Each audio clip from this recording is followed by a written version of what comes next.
I've had a lot of difficult cases in my career, right? But here's how I approach it. I'm a professional, right? I'm called upon my client to do a job for them, and I'm gonna do it. I'm gonna give it my all, right? As long as it's ethical, as long as it's legal, I'm not gonna be breaking any rules here, but I'm gonna be that zealous, passionate advocate for you, right? It doesn't mean I have to like my client.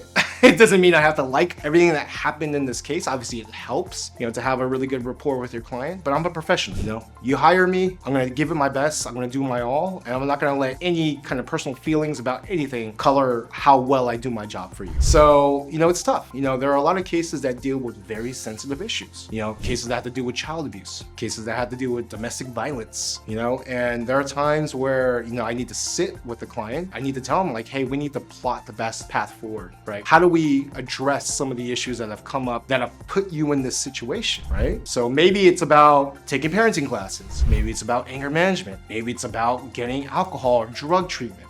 These are situations where I have to sit and say, this is what happened. Wasn't the greatest thing, to put it mildly, but how do we move forward? How do we get you on the better path? It's tough, right? But my biases or nor anybody in my team, none of their biases ever come into play in terms of how well we do our job.